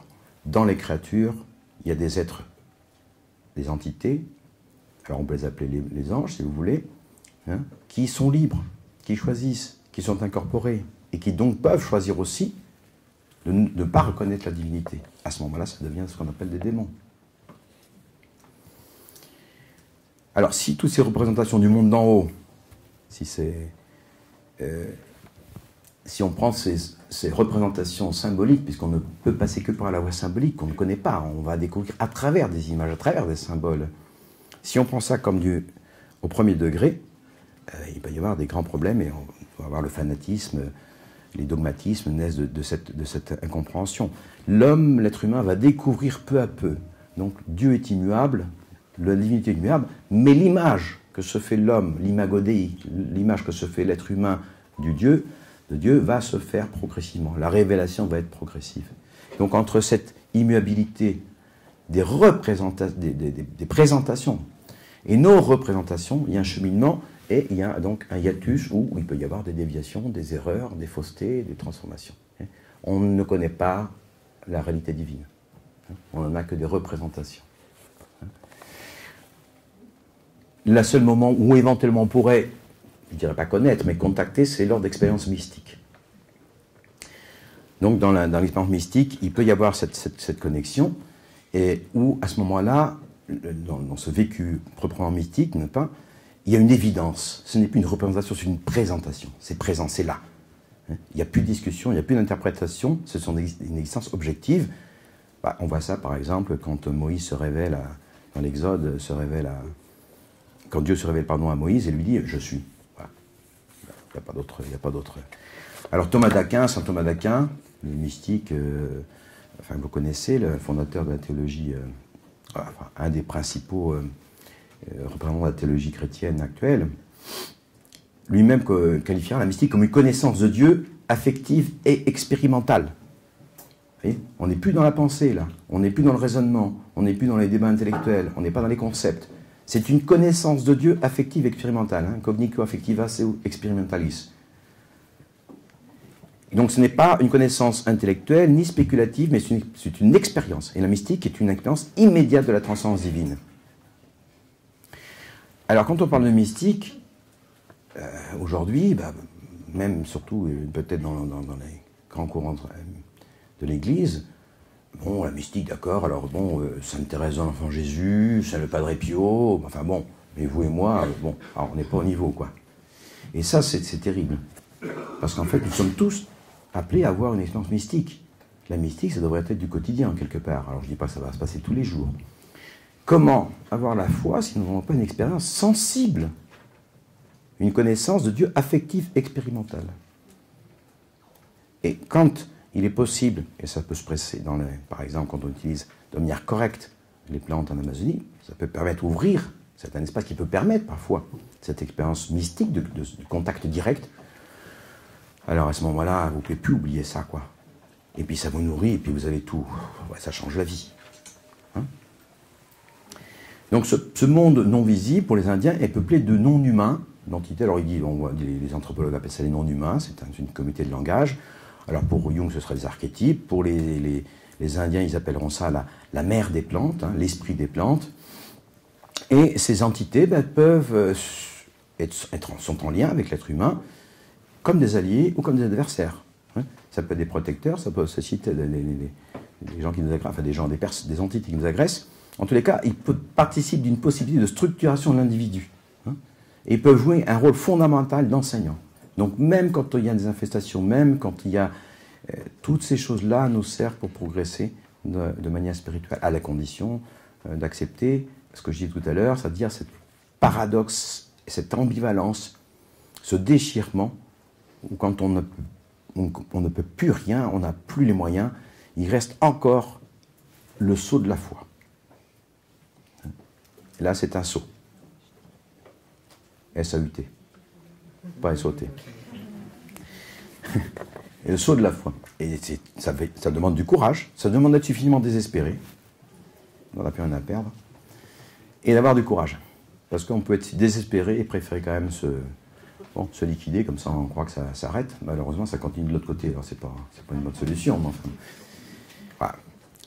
Et donc, vous voyez que alors cet univers donc d'entités qui peuvent être des alliés ou des ennemis potentiels, de toute façon, peuvent nous servir à la construction de notre cheminement dans la vie, ce pèlerinage, on va dire. Deuxièmement, le corps est le lieu possible d'investissement par d'autres corps.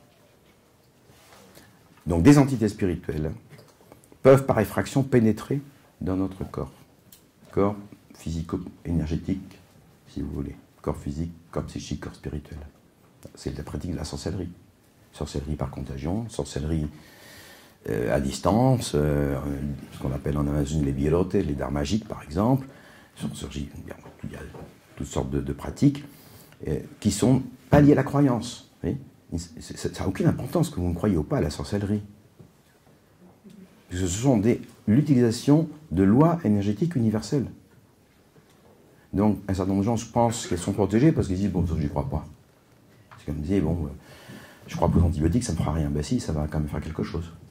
Alors, si on y croit, et si on y croit trop, ça, on peut tomber dans la parano et dans l'obsession, etc., bien sûr.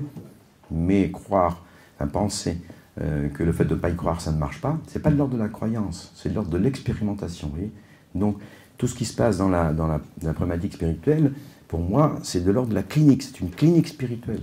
Il y a des diagnostics, il y a des indications, il y a des contre-indications. Et donc, on est nullement préservé parce qu'on n'y croit pas. Au contraire, on est d'autant plus sujet à ces problèmes-là puisqu'on ignore qu'il y a un ennemi. On ne peut pas le détecter. Donc, l'ignorance ne nous préserve absolument pas. Donc, vous voyez, pour l'Indien, il y a une cohérence globale du monde et du vécu ordinaire parce que tout son vécu va être attaché à une codification du monde non visible. Il y a des mythes, il y a des noms, il sait tout ça depuis l'enfance, il y a des histoires, on lui a raconté. Il va pouvoir situer tout de suite ce qui se passe. Mais nous, occidentaux, désacralisés, on n'a plus ça, on a perdu ça dans le monde désacralisé. C'est ce que je disais tout à l'heure. J'ai cité Darius Shayegan. L'ontologie éclatée. On ne sait plus quoi faire. C'est quoi les anges, c'est quoi les démons, c'est quoi tout ça. Alors, soit on y a un déni, ça n'existe pas, c'est plus simple, on met ça de côté, comme disent les psys là, à Prague, on fait comme si ça n'existait pas, ce qui nous intéresse, c'est les conséquences. Ou alors, on va jouer avec ces choses-là, on joue à l'apprenti sorcier. Évidemment, si on prend ces vécus de contact avec le monde autre, que par argent comptant, sans les mettre à l'épreuve, il y a des grands risques. Vous savez, donc, là, on trouve ça actuellement, vraiment, les prophètes surgissent de partout. Hein, la sensation que beaucoup de personnes considèrent qu'elles ont une espèce d'élection divine. Hein, et ça, c'est l'inflation de l'ego. Voilà, j'ai été élu, j'ai des messages, j'ai compris, je suis destiné à, etc. Hein. Jung le reconnaîtra d'ailleurs, il reconnaît le danger de l'identification du moi avec ses contenus archétypiques. Hein. Alors ça peut être cette inflation psychique, elle peut être transitoire. Quand on passe dans des crises, il peut y avoir cette inflation psychique transitoire. Bon, il faut que ce soit accompagné, mais il faut en sortir. Jusqu'à ce qu'il peut y avoir une assimilation de ces dimensions, s'il s'agit de la dimension psychologique ou une reconnaissance par la grâce de ce qui se joue.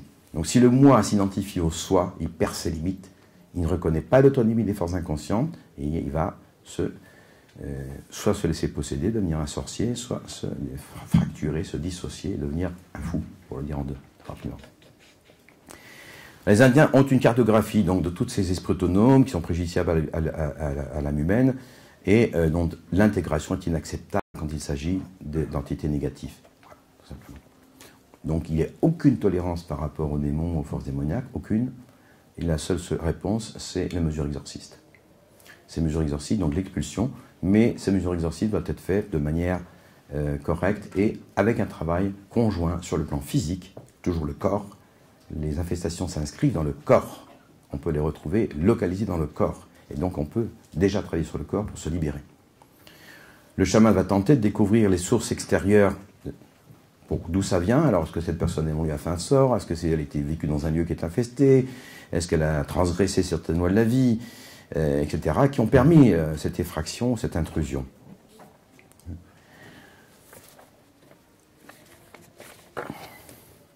Ça va? Vous n'êtes pas trop fatigué? Non? Bon. C'est un peu compliqué, mais bon, justement, il est difficile de parler de ces choses-là. Difficile. Si on enferme l'individu en lui disant « ce qui est en toi t'appartient et tu dois excusez-moi l'expression, te démerder avec », on enferme les gens dans une prison mentale. C'est-à-dire qu'ils ne peuvent pas s'échapper. Et à l'extrême, on les pousse à la dissociation. Ou à l'extrême, on les pousse à l'identification avec l'intrus, donc à devenir eux-mêmes des démons. Quand on voit ce qui se passe actuellement dans la société actuelle, hein, on voit des choses absolument extraordinaires, extraordinairement terribles. Hein, des gens, cannibalisme, des choses comme ça. On peut se poser des questions.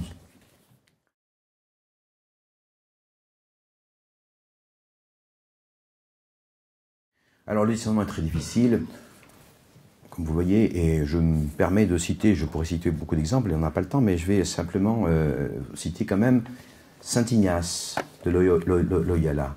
Pourquoi? Parce que Saint Ignace, il a fait justement, il est connu, enfin, pour être un des référents sur les règles du discernement des esprits. Hein, dans toute la tradition, et jusqu'à aujourd'hui, l'exercice de Saint Ignace, donc vraiment, c'est un référent du discernement des esprits. Et Saint Ignace raconte dans son autobiographie, ça s'appelle Le récit du pèlerin, il faut être aux éditions Salvator. Alors je vous donne page 52-53, paragraphe 30-31, parce que ça c'est lui. Il dira de telle sorte qu'il resta l'entendre dans lui au point qu'il eut le sentiment d'être comme un autre homme, donc il s'est senti transformé, un autre homme, un autre être humain, d'avoir un autre intellect que celui qu'il avait auparavant. Alors un jour il sort, et puis il a de nouveau cette expérience et cette présence, et puis il s'interroge. Il était temps. Après que ça dure un bon moment, il alla se mettre à genoux au pied d'une croix qui était toute proche, afin de rendre grâce à Dieu. Et il a perçu cette vision qui de nombreuses fois lui était apparue et qu'il n'avait jamais élucidée, à savoir cette chose, décrite plus haut, qui lui semblait très belle, avec beaucoup d'yeux. Il eut très claire connaissance, avec un grand sentiment de la volonté, que c'était là le démon. Voilà, Saint Ignace de Loyola, qui a écrit donc, qui est une référence sur le monde d'esprit lui-même. Ben, il s'est fait tromper, escroquer pendant une grande partie de sa vie. Et vous voyez, par la fascination de la connaissance. La fascination de la connaissance. Et on retrouve typiquement cette dimension luciférienne. Donc même si Saint Ignace de Loyola s'est trompé, bon, vous m'excuserez si je me trompe un petit peu moi aussi, hein, on a quand même... bon, ça rassure quand même quelque part. Hein, bon.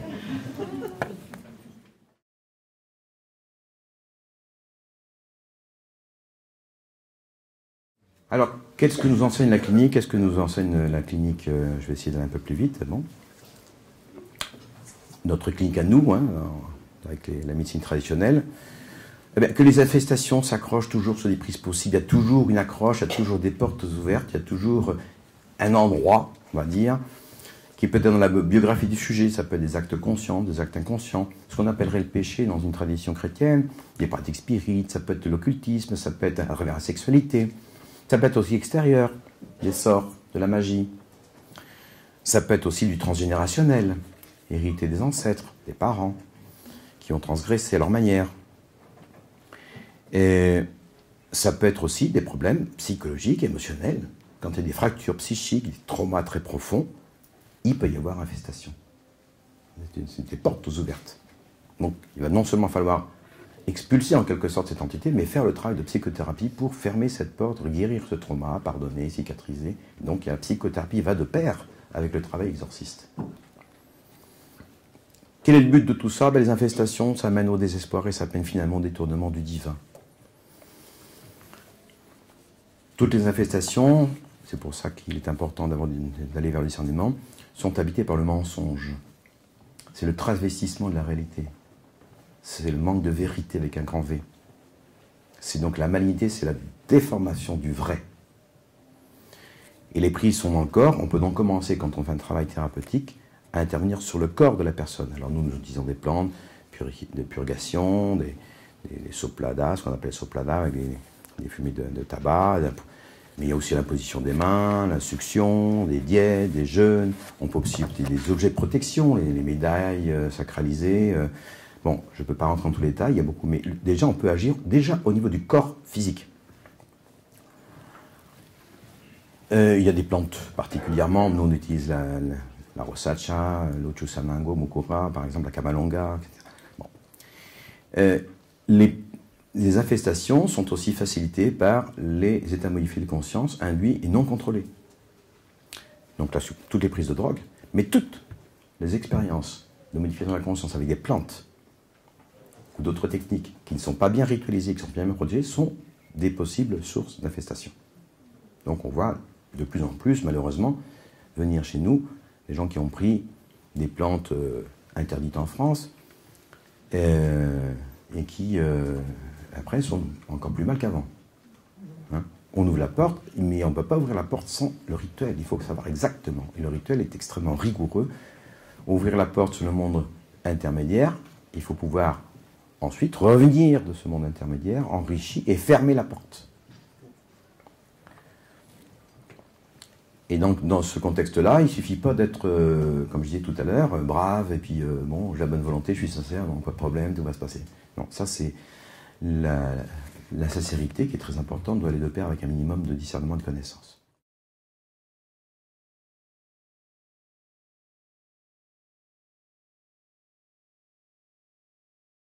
Alors, je vais vous citer rapidement quelques critères de discernement que je propose, enfin, qui sont le résultat de notre expérience. C'est un peu une liste, vous m'excuserez, parce que sinon il faudrait beaucoup plus de temps. Je crois que je suis déjà en train de dépasser le temps. Ben, la première chose, c'est qu'il faut user du bon sens. User du juste milieu, de la mesure, de la pondération. N'être ni dans la négation de la possibilité d'avoir des infestations, ni dans la surinterprétation. Et ça, c'est un grand problème. Hein, la lumière s'éteint, ils vont dire « Ah, la lumière s'est éteinte, alors qu'est-ce que c'est ?» Ben, il n'y a pas de courant. Non, ils attendaient, je sais pas, c'est un esprit qui fait une attaque d'un sorcier. Non. Ben, parfois, il faut prendre beaucoup de distance. Donc, pas fermer la porte, mais prendre la distance. Alors, faire travailler sa raison, parce que la raison est un acte naturel. Alors, ce n'est pas infaillible, la raison n'est pas infaillible, elle n'épuise pas. Mais déjà, on peut déjà avoir un certain nombre de critères avec simplement le bon sens, ou le sens commun qui a tendance à peut être très commun, ce qu'on appelle la loi naturelle. C'est depuis très longtemps. Par exemple, saint Paul parle de ça. Hein. Il dit que quand les païens qui n'ont point la loi, n'ont pas la connaissance, font naturellement ce que prescrit la loi, ils sont, eux qui n'ont point la loi, une loi pour eux-mêmes. Ils montrent que l'œuvre de la loi est écrite dans leur cœur. Leur conscience en rendant témoignage et leur pensée s'accusant ou se défendant tour à tour. Il y a une instance, conscience morale, loi naturelle, qui est dans l'être humain et sur laquelle on peut s'appuyer. On trouve ça aussi chez Philon, par exemple, d'Alexandrie, au tout début du christianisme, qui estime que ces hommes sans loi écrite pensèrent que la nature elle-même, ce qui est vrai, est l'institution la plus vénérable. Ils avaient donc un critère extérieur au jugement. Il y a la loi naturelle, il y a deux lois naturelles, ou deux dimensions naturelles. La loi naturelle, c'est ce qui nous habite, ce qui nous est en nous, qui nous permet de distinguer le bien du mal, quelque part on sait. Et puis il y a l'observation de la nature, dans la nature, la création. Une, donc, naturelle qui est inscrite dans le cœur de l'homme, et une autre loi qui est inscrite dans le cœur de l'homme, dans la conscience profonde, et l'autre qui correspond à la loi de la nature. Donc les Indiens ont beaucoup utilisé ça, en particulier dans ce qu'on appelle les diètes, où on est dans la nature, on est de jeûne, d'abstinence, et donc simplement l'observation de la nature nous enseigne quelles sont ces lois-là.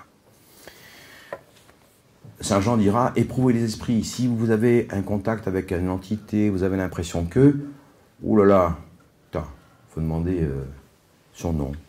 Qui es-tu? D'où viens-tu? Que fais-tu?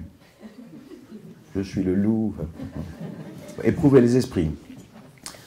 Saint Jean dit, bien-aimés, n'ajoutez pas foi à tout esprit, mais éprouvez les esprits pour savoir s'ils sont de Dieu, car plusieurs faux prophètes sont venus dans le monde. Il y a des faux esprits. Et les esprits mauvais ne vont jamais se présenter, ils se présentent toujours de manière séduisante. Hein. Ça brille, c'est Zorro, quoi. Enfin, c'est, ouais, trompette de Jéricho, faut impressionner le public. Ça joue toujours dans la séduction. Et ça peut prendre même la forme de Christ, la Vierge, etc. Les formes les plus saintes ou saines. Donc, première chose, prendre son temps. Dans le monde spirituel, il n'y a jamais d'urgence. L'urgence est faite pour nous mettre dans la précipitation, perdre le jugement et aller trop vite. Donc, dès qu'on est dans ces moments, on dit, oh là là, tranquille, pépère, je vais d'abord aller prendre un petit café à la terrasse, là. On va voir, pas se précipiter. Donc, toutes les choses, il faut absolument que tu saisisses cette opportunité, parce que sinon, c'est foutu, là, c'est maintenant ou jamais. Tranquille, prendre son temps, je ne suis pas pressé. Alors, il y a des gens qui disent, oui, j'ai eu des trucs sur une vocation, il faut que je sois chaman, il faut que je sois je sais pas quoi. J'ai dit, tu laisses ça pendant 2 ans. Tu fais tout pour aller contre. Tu fais tout pour aller contre cette vocation, soi-disant. Si au bout de 2 ans, c'est toujours là, bon, là, on peut commencer à regarder un peu plus près. Il faut tout faire pour aller contre la soi-disant vocation. Et tous les grands guérisseurs que j'ai connus ont tout fait pour ne pas être guérisseurs. Hein. Parce que quand on trouve sa vocation, on en a peur. Évidemment, ces informations qu'on peut recevoir dans des rêves, dans des émotions, dans des visions, dans des... est-ce qu'elles nous surprennent? Si c'est ce qu'on attend, on peut déjà... Si ça nous surprend totalement, que c'est... Là, il est plus probable qu'il y ait de la vérité.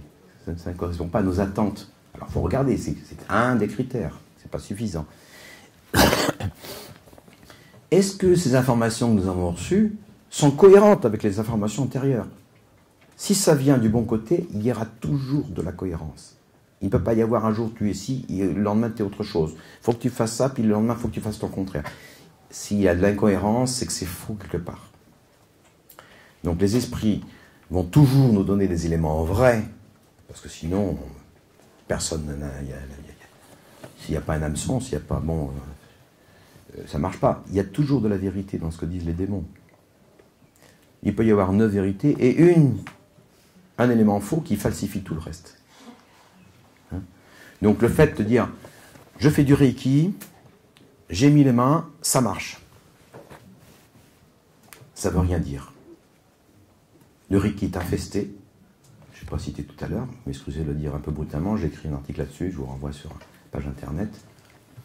Le Reiki est infesté parce que on s'inscrit par initiation dans une égrégore qui vient d'un fondateur, et lui-même, ça vient d'où?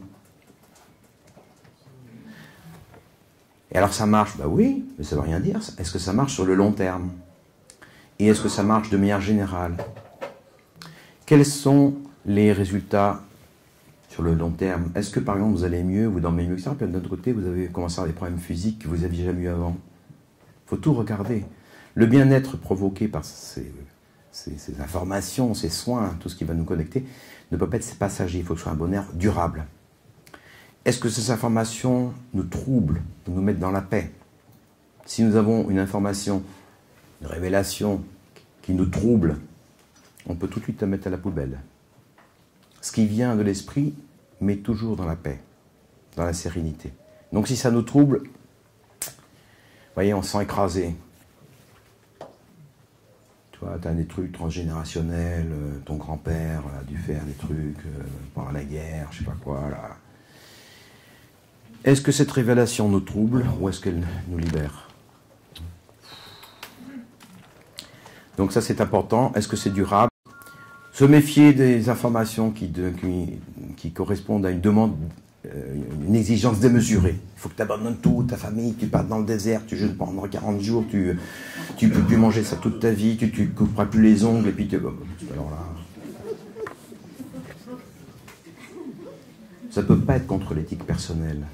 Ça ne peut pas être contre ce que l'on est profondément. Ça peut demander des efforts, des sacrifices, mais on va reconnaître. Et donc prendre son temps. Et alors, moi j'ai vu des patients, enfin des personnes qui sont passées, ils attendaient la révélation, et un patient, je raconte de temps en temps cette anecdote pour mettre un peu... Il avait des rêves, un serpent qui le poursuivait comme ça, qui était dangereux, alors et puis il se réfugiait dans des feuilles de citronnelle dans son rêve, puis le serpent était l'épicier, puis il passe à côté. Alors il me dit, qu'est-ce qu'il faut faire? Et ce type, il était super actif, 5 h du matin, il travaillait. Je lui aurais dit, tu montes à la montagne en face là-bas, tu te mets à poil sous la pluie pendant 3 jours, il aurait trouvé ça génial. Ben, je lui ai dit, ton rêve, il est simple, il te dit qu'il faut te baigner avec de la citronnelle. Citronnelle, c'est vraiment quelconque, quoi. Alors il m'a dit non, enfin bon, je vais voir. Bon. Puis le lendemain, il arrivait encore que le serpent le poursuivait, puis là, il a plus le temps, paf, il lui a craché du venin aux yeux. Il s'est réveillé, il a une conjonctivite bilatérale. Il est venu me voir, il m'a dit, j'ai des attaques démoniaques et tout ça, qu'est-ce qu'il faut que je fasse? Bain de citronnelle. Ça ne lui a pas plu. Là, j'ai dit, écoute, tant que tu ne fais pas le bain de citronnelle, moi je fais rien. Et la citronnelle est là, tu te sers toi-même, tu fais toi-même. Alors il a fini par faire son bain de citronnelle. Le lendemain, il avait plus sa conjonctivite. Ça a disparu dans la nuit. Vous voyez, ouais, c'est trop simple pour moi, quoi. Je suis quand même quelqu'un d'important, oui. Un petit bain de citronnelle. Bon, on est en contact directement avec le patron. Bon. Donc voilà. Est-ce que ces informations nous amènent l'harmonie? C'est fondamental, hein, ce qu'on appelle la symphonie en grec, hein, c'est un critère de discernement du bien. Est-ce qu'il y a un accord entre la pensée, entre la parole et l'action? Est-ce que tout est en harmonie? C'est un signe de vie. S'il y a quelque chose de disharmonieux qui sonne faux, il regarde à deux fois. Regardez, est-ce que ça trouble mon sommeil? Il y a toujours des troubles du sommeil, quand des infestations, des insomnies, des cauchemars, du somnambulisme. Toujours. Évaluer les conséquences sur l'entourage immédiat. Ah oui, je suis un grand chaman, je fais des tas de guérisons, etc. Puis tu vois le gosse qui a de l'eczéma, la petite qui dort pas, la maison qui va mal. Toi, tu vas très bien, mais autour de toi, ça va pas très bien. Hein? Alors, quels sont les troubles physiques, psychiques, les angoisses dans la famille, des batailles, des conflits? Alors bon, il faut regarder. C'est aussi un élément, il peut y avoir des conflits sans qu'il y ait d'infestation ni quoi que ce soit. Bien sûr, tout ça, il faut additionner. Et donc, quand on a des informations qui viennent, comme ça, je vous conseille toujours, avoir au moins 3 fois la même information. Il faut attendre. Si c'est vraiment important, de l'autre côté, ils vont insister 3 fois. 3 fois la même information qui se répète. Là, on peut aller voir quelqu'un qu'on considère comme un sage, un directeur spirituel, quelqu'un de formé, lui demander, est-ce que cette information que j'ai, est-ce que ça te paraît cohérent, est-ce que ça te paraît sain, faire vérifier par quelqu'un d'autre, faire vérifier par des tiers. Répétition 3 fois, faire vérifier par des tiers. Troisièmement, quelles sont les synchronicités? Quand il y a des informations réelles, il faut que tu ailles faire un voyage à tel endroit parce que tu vas trouver quelque chose qui est important pour toi. Et justement, tiens, le lendemain, on nous propose un billet d'avion gratuit pour y aller. Bon, ça, il y a des chances que ce soit bon. Okay. Je vous dis les choses qui me sont arrivées. Bon. Donc, regardez toute cette cohérence, vous voyez, globale. Chaque fois on a la sensation qu'on est avec une présence négative, il faut immédiatement lui demander quel est ton nom. Les entités ont toutes des noms. Et en quoi crois-tu? Si on est chrétien, c'est facile. Est-ce que tu crois au Christ? Si de l'autre côté on dit ouais, enfin, je pense que ce serait bien que... Non, dehors. Il n'y a pas de tergiversation, c'est très clair. Dès que ça commence à baratiner, à discutailler, c'est radical. Dans le monde spirituel, c'est blanc ou c'est noir. Dans notre monde à nous, de l'incarnation, nous sommes gris. Hein, on a un peu de tout. Dans le monde spirituel, c'est blanc ou noir. Dans le monde intermédiaire, pas dans la divinité, qui n'est pas duel, qui est une. Donc je me méfie toujours des faux messages, même s'il y a des références pseudo-religieuses. Vous avez vu Ignace de Loyola, hein, bon. Parce qu'il y a toujours de la séduction. Et plus les enjeux vont être forts dans ce qui se passe chez une personne, plus les enjeux spirituels vont être importants, plus le discernement est difficile. Par exemple, des personnes qui ont eu dans transgénérationnel, dans des ancêtres, des religieux, par exemple, qui ont apostasié, qui se sont mariés, qui ont eu des enfants, qui ont divorcé, puis etc., ou qui sont dans la maçonnerie, la franc-maçonnerie. Alors là, les enjeux sont extrêmement forts et les batailles sont violentes. Donc là, il faut absolument être accompagné. Plus il va y avoir des questions qui sont très aux lignes spirituelles, plus il faut être accompagné et ne pas se risquer à aller marcher seul sur ces sentiers-là. Vous voyez la voix qu'on entend, si c'est la voix qui vient de l'esprit, c'est une voix qui n'est sans reproche, sans accusation, sans jugement. Jamais. On nous montre, là tu as fait une connerie toi, là ce que tu as fait, regarde. Mais il n'y a pas de jugement. S'il y a du jugement, rappelez-vous que le démon c'est aussi l'accusateur. Il accuse. Donc il vous pousse à la faute, puis après, de l'autre côté, il vient de l'autre côté, déguisé avec d'autres déguisements, et il vous accuse d'avoir transgressé, il se fait passer pour le divin. Il gagne des deux côtés. Dans le divin, il n'y a jamais de jugement, il n'y a pas de jugement, il n'y a pas de culpabilité. Culpabilité toxique. Et dès qu'on va pouvoir avoir vraiment des lumières, vous voyez, qui sont authentiques, eh bien, la lumière de la conscience, prendre conscience de quelque chose sur soi. Je ne m'étais jamais rendu compte de ça. Ça crée une joie intérieure incroyable. Donc la conscience va toujours être accompagnée de la joie. Et ça, on voit ça avec des patients qui prennent conscience qu'ils ont fait des choses, par exemple, je sais pas moi, ils ont maltraité leur compagne pendant des années, par égoïsme, par exemple. Et le type, il vient à la fin de la session, il dit « D'ailleurs, c'est épouvantable. J'ai maltraité ma copine pendant des années. » Il a un sourire jusqu'aux oreilles. Il n'a pas un sourire parce qu'il est content d'avoir fait ça, mais c'est tellement extraordinaire de pouvoir se rendre compte que je ne voyais même pas cela. La découverte de la conscience, je le sais maintenant, vraiment, ça crée une joie extraordinaire. Donc ça, c'est un critère très important. Est-ce que je suis, est-ce qu'il y a la joie derrière cela? Et puis, par rapport à cette ignorance, d'un coup, je ne me suis pas rendu compte, mais c'est incroyable. Et donc, il y a l'humilité, il y a la petitesse. Ça rend humble et petit. C'est toujours accompagné de la notion du pardon. Toujours spontanément, quelle que soit la religion, l'âge, le sexe, etc., etc. Il y a une nécessité vitale de demander pardon, d'être pardonné, de pardonner.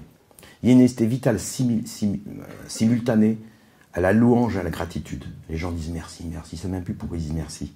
Pardon, merci. Tu dis pardon, pourquoi? Je ne sais pas. Ça sort. Voilà. Et après, ça va s'affiner. C'est ce qu'on appelle la louange, si vous voulez, dans notre tradition. Il y a une chose qui est certaine, c'est que l'ennemi, il y a deux choses qu'il ne fait jamais. Aimer, jamais, et s'humilier, encore moins. Est-ce que cet esprit aime et s'humilie? Lui-même. Donc il est important de voir aussi dans les informations qui peuvent nous dire, voilà, il faudrait que tu fasses ci, que tu fasses ça, que tu suives tel chemin, telle voie.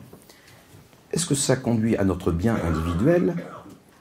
Est-ce que ça conduit à notre bien familial ou social? Est-ce que ça conduit au bien collectif de l'humanité? Si c'est que notre bien individuel et pas le bien de la famille, dehors. Si c'est bien de la famille mais pas de l'humanité, dehors. Ça doit être simultanément un bien personnel, un bien familial ou collectif, notre groupe social, etc., et un bien pour l'humanité en général. Je vous recommande de vous méfier des prédictions négatives, hein, elles sont presque toujours fausses.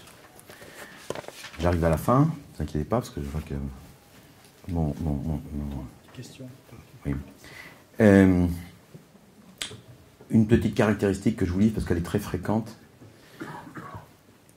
Quand on est en présence des mauvais esprits, on a froid. Ça donne froid. Ça donne froid. On a une sensation physique d'être gelé. Pourquoi? Parce que la foi, c'est du feu. Les démons n'ont pas de foi. Je ne peux pas résister à vous citer un écrivain grec, là, qui s'appelle Photios, justement, Contoglou, qui dit quelque part, « La foi est un feu qui réchauffe le cœur. Le Saint-Esprit est descendu sur les apôtres sous la forme de langue de feu. Lorsque le Seigneur se révèle aux deux disciples, ceux qui dirent « Notre cœur ne brûlait-il pas en nous pendant qu'il nous parle en chemin ?» Le Christ compare la foi à un cierge qui brûle. Saint Jean, le précurseur, dit dans sa prédication que le Christ baptisera les hommes dans le Saint-Esprit, dans le feu. Et le Seigneur, je suis venu jeter un feu sur la terre, et qu'ai-je à désirer si ce n'est qu'il s'allume.